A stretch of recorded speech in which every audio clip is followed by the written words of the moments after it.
ක්‍රිස්තුමන් තුළ මා ප්‍රේමවන්ත සහෝදර සහෝදරිනි ආදර දරුවනි. ජීවිතේ කවදා හරි බය වෙලා තියෙනවද කාට හරි? බය දැනෙලා තියෙනවද? කාට හරි? තාමත් කාට හරි බයයිද? කාට බය නැතත් මා නෝනාට නම් බයයි. කාට බය නැතත් මහත්තයාට බයයි. බය ක්‍රිස්තියානිකාරයෙක් ගාව තියෙන්න පුළුවන්ද? බය මොකද හිතෙන්නේ? ක්‍රිස්තියානිකාරයෙක් කාට හරි බය වෙන්න ඕනද?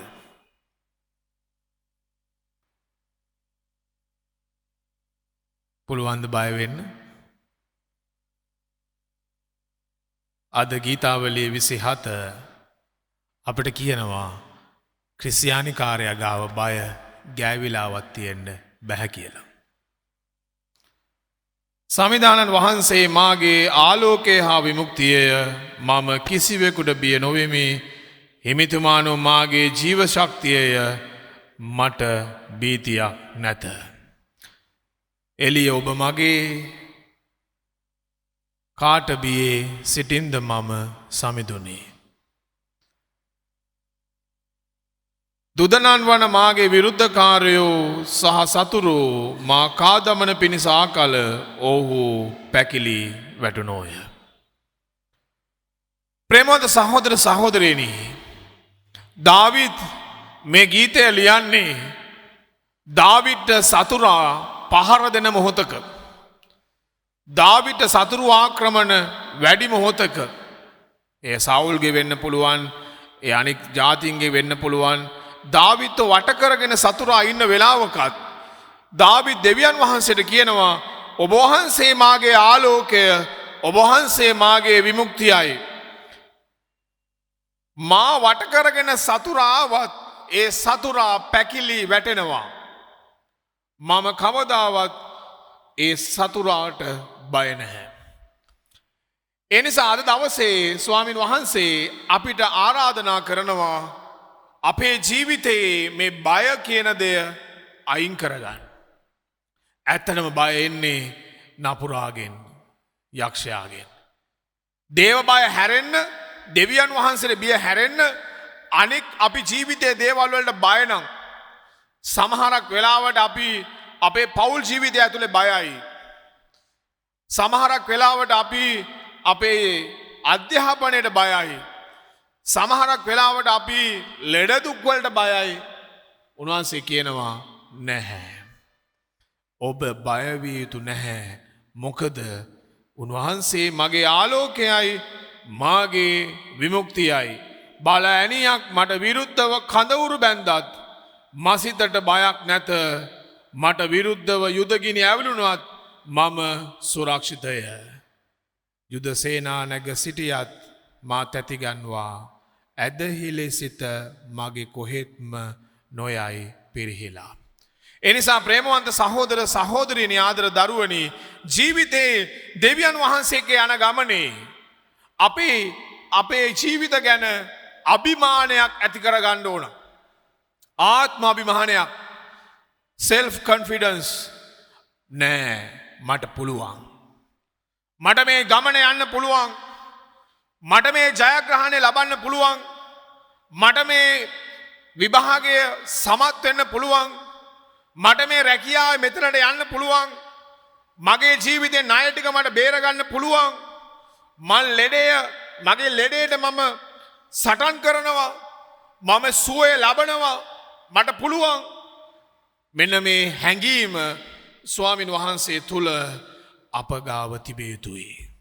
එහෙම නොතිබෙන තුරාවට අපි හරි බයාදු ඇල් මැරුණු ජාතියක්. කිසිම වැඩකට නැති, කමකට නැති ජාතියක්. එනිසා ජේසු එක්ක යන ගමනේ අපි ගාව බය කොහෙවත් හැංගිලා තියෙන්න බෑ. බය තියෙන්න බෑ. කොහෙවත් හැංගිලාවත් බය තියෙන්න බෑ. කොහෙවත් චුට්ටක්වත් අබමල් රේණුවක්වත් අපි කාටවත් බය වෙලා සැලිලා තැති ගන්නට අවශ්‍ය නැහැ. ඇයි උන්වහන්සේ මගේ ආලෝකයයි. උන්වහන්සේ මගේ විමුක්තියයි. හතරවෙනි පදයේ කියනවා දාවිත් හිමිතුමාණන්ගෙන් එකම යදුමක් යදිමි. එය තරයේ සොයන්නෙමි. දාවිත් බය නැතුව ඉන්න. දාවිත්ගේ ජීවිතේ දාවිත් ශක්තිමත් වෙන්න. දාවිත් ගොලායත බිම දාන්න පුළුවන් වෙන්න. දාවිත් දෙවියන් වහන්සේගේ ආදරය මෙතරම් ලබන්න පුළුවන් වෙච්ච රහසක් තියෙනවා. එනම් හිමිතුමාණන්ගේ ශෝභාලංකාරයේ නරඹන පිණිසත් දේව මාලිගාවේදී උදය භාවනා කරන පිණිසත් මා දිවි ඇති තාක් හැමදා සමිඳුන්ගේ මන්දිරේ විසීමටය. බලන්න දාවිත් ගාව තිබුණු අහිංසක ආශාව. දෙවියන් වහන්සේ පාමුල ඉන්න ලැබීම. එනිසා මේ පැය ඔබ මේ පල්ලියට ඇතුල් වෙන මොහොත ඉතාමත් වැදගත් මහ වාසනාවන්ත මොහොතක්. එනිසායි අපි හැමදාම කියන්නේ දේවස්ථානයේ තියෙන්නේ දෙවියන් වහන්සේව අත්දකින්න. දිව්‍ය සම්ප්‍රසාද වහන්සේ මේ සුදු මණ්ඩපය තුල වැඩ වසන්නේ ඔබට මට මේ අත්දැකීමට ඇතුල් වෙන්න. එනිසා මේ පැය ඔබ මේ පල්ලිය ඇතුළේ ගෙවන මේ මොහොත ඔබේ ජීවිතේ ඔබ ශක්තිමත් වෙන සන්නද්ධ වන මොහොතක් වෙන්න ඕන. දාවිත්ගේ ජීවිතේ දාවිත් ආපු සෑම අභියෝගයකදීම දාවිත්ව ප්‍රතික්ෂේප කරපු සෑම මොහොතකදීම දාවිත්ට ශක්තිය ලැබුණේ. දාවිත් පව් කරාම පවා දාවිත් දෙවියන් වහන්සේගෙන් ඈත් වෙලා යනකොට පවා දාවිත් නැවත පණ ලැබුණේ මෙන්න මේ රහස නිසායි. දාවිත්ගේ හදවත ඇතුලේ තිබුණ ආසාවක් මගේ දිවි ඇතිතාක් හැමදා සමිඳුන්ගේ මන්දිරේ විසීමටය. මේක මා ආසාවක්. මේක තමයි ක්‍රිස්තියානි කාර්යයේ ජීවිතය ඇතුලේ තියෙන ඕන පුදුම ආසාව. මම දෙවියන් වහන්සේ ගාව රැඳෙන වෙලාව මට ජීවිතේ මම ආසම වෙලාව වෙන්න ඕන. ඒක කාටතරයක් වෙන්න හොඳ නෑ. ඒ නිසායි ඔබ මේ දින 40ම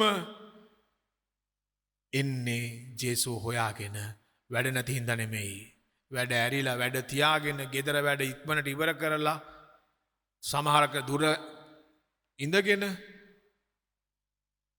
ඔබ එන්නේ මෙන්න මේ අත්දැකීම ජීවිතය අයිති කරගන්නයි.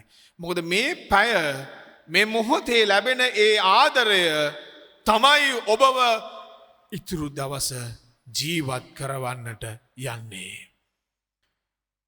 විපත් දවසේදී එතුමානු සිය භවනෙහි මා තබා රක්නාසේක සිය මණ්ඩපේ රහස් කාමරයක මා සංගවනසේක එතුමානු මා උසවා පව්වක් මත තබා පව්වක් මත මා තබනසේක. බලන්න දාවිත් දෙවියන් වහන්සේට කොච්චර ළඟයිද කියලා. දාවිත් හරියට දාවිත්ගේ අම්මට තාත්තට කතා කරන විදියටයි දෙවියන් වහන්සේට කතා කරන්නේ. එච්චරට දාවිත් ළඟයි දෙවියන් වහන්සේට. ඒ නිසා දාවිත් කියන හරියට මාව දෙවියන් වහන්සේ උන්වහන්සේගේ රහස් කාමරයේ හංග ගන්නවා මණ්ඩපය ඇතුලේ. සුද මණ්ඩපය ඇතුලේ තියෙන කාමරය ඇතුලේ මාව හංගගෙන ආරක්ෂා කරන තාත්තා කෙනෙක් මට ඉන්නේ. මාව ඔසවලා පව්වක් මත තියෙන මාව ආදරෙන් බලා ගන්න තාත්තා කෙනෙක් මට ඉන්නේ. හරියට පුංචි දරුවෙක්ව තාත්තා ඔසවලා අරගෙන කණ්ඩියක් මත තියනවා වගේ තාත්තා මා ඔසවන කෙනෙක්. දෙවියන් වහන්සේ කියන්නේ මා ඔසවන කෙනෙක්. ඒ නිසා මම කාට බය වෙන්නද? සතුරු සේනා මේ වෙනකොටත් වට කරලායි තියෙන්නේ. ප්‍රශ්නයට විසඳුමක් පේන තෙක් මානෙක නැහැ. ලෙඩ දුක් වල අන්තයට ගිහිල්ලායි තියෙන්නේ. ප්‍රශ්න වල අවසාන කොනට ඇවිල්ලා තියෙන්නේ. පෞල් ජීවිතේ එපා වෙන තැනට ඇවිල්ලා තියෙන්නේ. හැබැයි දාවිද්ගේ ආසාව මොකද්ද? මම ආසයි දෙවියන් වහන්සේ ගාව ඉන්න. දෙවියන් වහන්සේ තුරුලේ ඉන්න. දෙවියන් වහන්සේ ගාව ඉන්න. 6 වෙනි පදයේ ලස්සනට කියනවා දැනෙදු මා සිසාරා සිටින මාගේ සතුරන්ට ඉහලින් මාගේ හිස ඔසවමි. බය නැහැ දාවිත්. දාවිත් බය නැහැ. සතුරෝ වට කරලා හැබැයි දාවිත් කෙලින්. ඇයි ඒ? දෙවියන් වහන්සේ දාවිත් ගාවයි. එතුමානන්ගේ මණ්ඩපෙහි ප්‍රීති පූජා පුදන්නෙමි. සමිඳුන්ට ගී ගයා වාදනය කරන්නෙමි. සතුරු වට කරලා අවි අමෝරාගෙන දාවිත් කෙරෙහි මේ මොහොතේ හැබැයි දාවිත් දෙවියන් වහන්සේට ප්‍රශංසා කරනවා. බය නෑ දාවිත්. දාවිත් බය නෑ. කිසිම මොහොතක දාවිත් බය නෑ. එනිසා මෙන්න මේ දාවිත්ගේ අත්දැකීමට අපි දැන් ඇතුල් වෙන්න ඕන ප්‍රේමවන්තේනි. සතුරා මා වට කරත් මම බය නෑ ඒ කිසිම සතුරෙක්ට. මට හතුරු වෙලා ඉන්න කිසි කෙනෙක්ට මම බය නෑ. ඇයි ඒ උන්වහන්සේ මගේ එළියයි. උන්වහන්සේ මගේ ආලෝකයයි. උන්වහන්සේ මගේ විමුක්තියයි.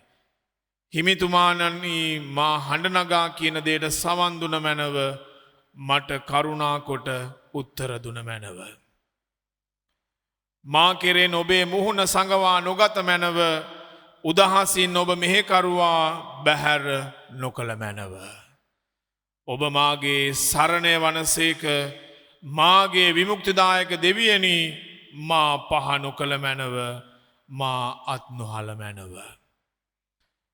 දාවිද්ගේ තිබුණු එකම ආයාචනය කවුරු මා වතහැරියත් දෙවියනි ඔබ වහන්සේ මා වතහරින්න එපා. ඔබ වහන්සේ මට මගේ අම්මා වගේ. ඔබ වහන්සේ මට මගේ තාත්තා වගේ. මෙන්න මේ මාර කිට්ටු සම්බන්ධතාවයක් දාවිද්ට දෙවියන් වහන්සේ එක්ක තිබුණේ.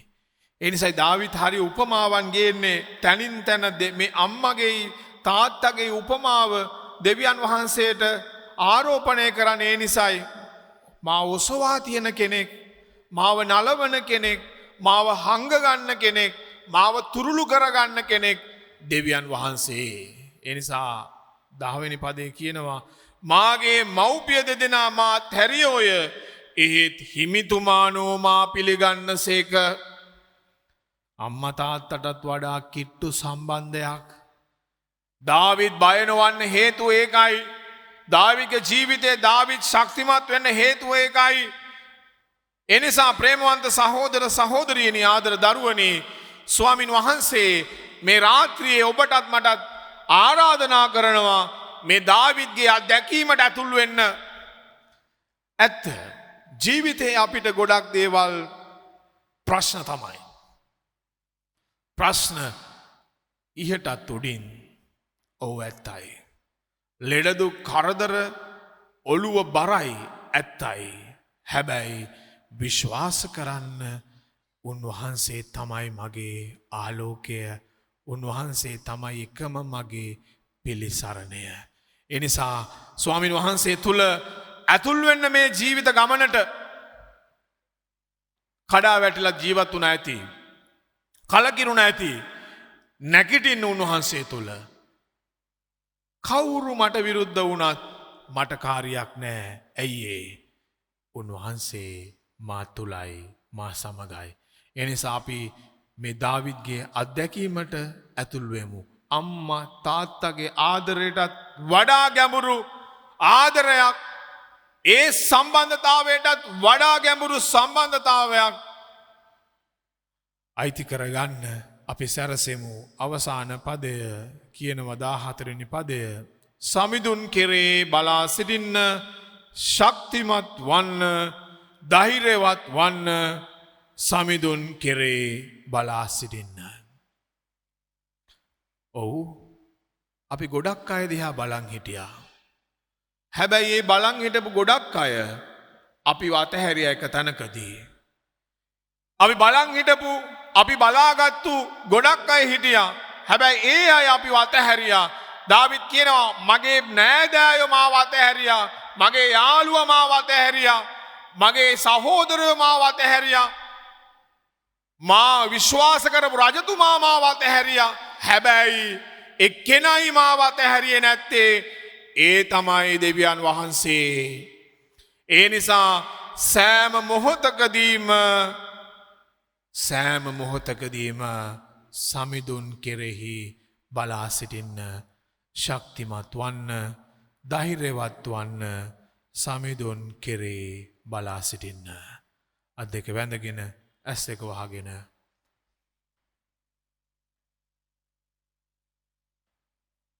යාඥා කරන්න. මේ වෙලාවේ ඔබේ ජීවිතයේ තියෙන බය ජේසුට කියන්න.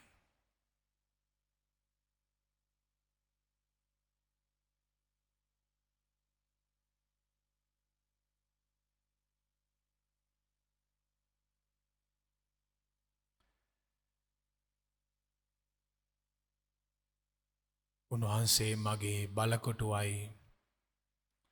උන්වහන්සේ මගේ විමුක්තියයි. උන්වහන්සේ මගේ ආලෝකයයි. මේ මොහොතේ ජීවිතේ බය ඔබව බිමටම ඇදලා දාන ප්‍රශ්නය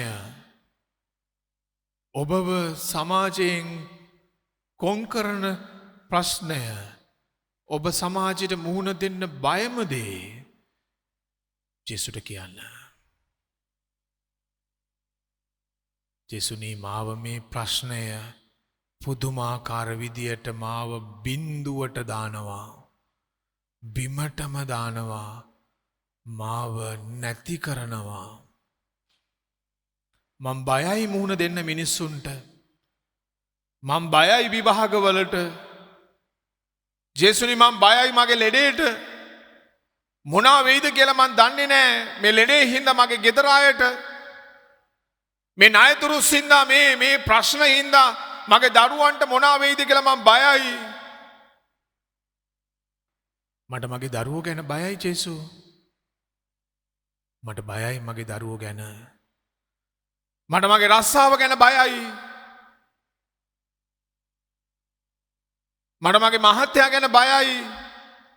මගේ නෝනා ගැන මට බයයි.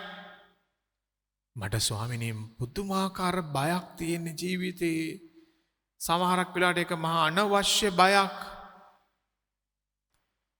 ජේසුනි දාවිත් වගේ වෙන්න මට උදව් වෙන්න. දාවිත් වගේ වෙන්න මට උදව් වෙන්න.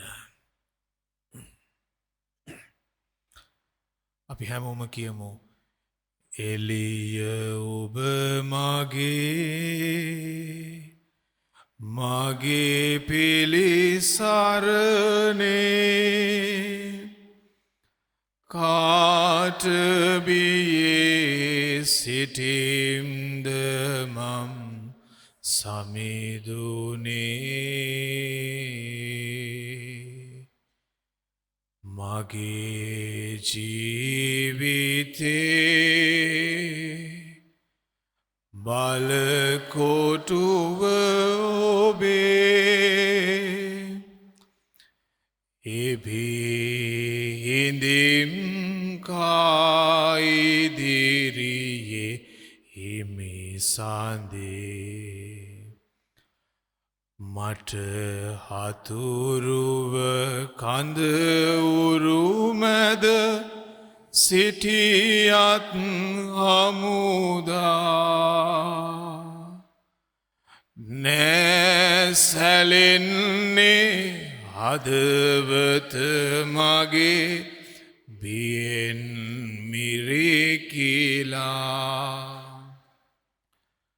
යුදසේනා නැග සිටිතත් මා තැති ගන්වා ඇද ඉලිසිත මගේ කොහෙත්ම නොයයි පිරිහිලා එලිය ඔබ මගේ අයිති කරගන්නේ වචන මගේ පිළිසරණේ කාට බියේ සිටිම්ද මම් සමිඳුනේ මගේ ජීවිතේ බලකොටුව ඔබේ එබිහිඳිම් කායිදිරියේ හිමිසන්දේ මේ කීදේ අපගේ ස්වාමින් වන ජේසුස් ක්‍රිස්තුන් වහන්සේ උදෙසාම අපට ලැබේවා.